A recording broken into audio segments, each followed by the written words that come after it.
আসসালামু আলাইকুম। কেমন আছেন সবাই? ছোট্ট একটা ভিডিও নিয়ে আপনাদের সামনে হাজির হলাম। আজকে আমি আপনাদের দেখাবো আমাদের সেই সবজি ক্ষেত। আসলে মূলত এটা সবজি ক্ষেত না। এখানে আমরা মরিচ লাগিয়েছি। সেই মরিচ ক্ষেতে এখন ঘাসের বিষ দেওয়া হবে। তাই আমরা বাড়ি থেকে পানি নিয়ে গেছি বোতলে করে। এদিকে বোতলে করে পানি নিয়ে গেছি কিন্তু বালতি নিয়ে আসি নাই। তাই আমার ছোট বোন গেছে বালতির জন্য। এদিকে আমি পুরো ক্ষেতটা ভিডিও করছি। ঢেঁড়স এরকম কয়েকটা ঢেঁড়স গাছ হলে মানে এই ঢেঁড়স খেয়ে শেষ করা যায় না। এত পরিমাণ ঢেঁড়স হয়।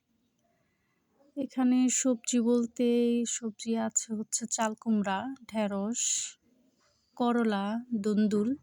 এর আগে পাট শাক আর ডাঁটাও দেওয়া হয়েছিল। সেগুলো শেষ হয়ে গেছে। এখন আমি দেখতেছি যে কোন চাল কুমড়াটা তোলা যায়।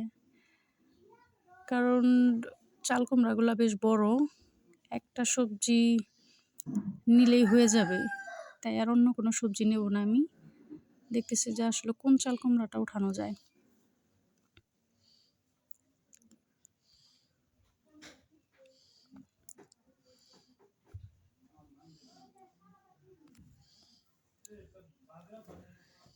অল্প একটু জায়গা রাখা হয়েছে যাতে সেখানে পারিবারিক চাহিদা মেটানোর জন্য কিছু সবজি গাছ লাগানো যায়।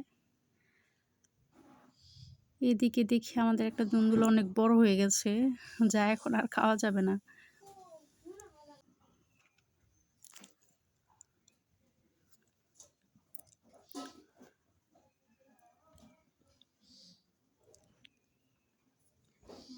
মিষ্টি কুমড়া গাছও লাগানো হয়েছিল।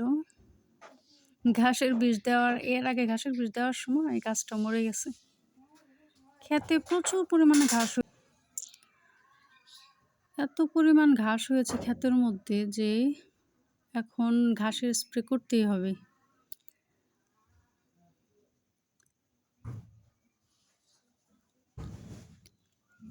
প্রায় ১ বিঘা জমির মতো এখানে আমরা মরিচ গাছ লাগিয়েছি। এর আগেও মরিচ গাছ লাগানো হয়েছিল। আলহামদুলিল্লাহ অনেক ভালো ফলন হয়েছিল। তাই এবারও আমাদের সেই মরিচ লাগানো হয়েছে। মরিচ গাছগুলা অনেক ভালোই আছে, ধরতে গেলে এখনো অনেক ভালো আছে। ১ মাস বয়স হয়েছে গাছগুলার।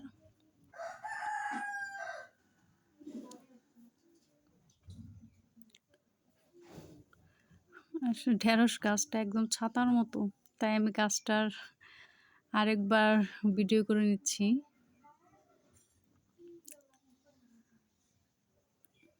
এদিকে আব্বা ওষুধ মিশাচ্ছে।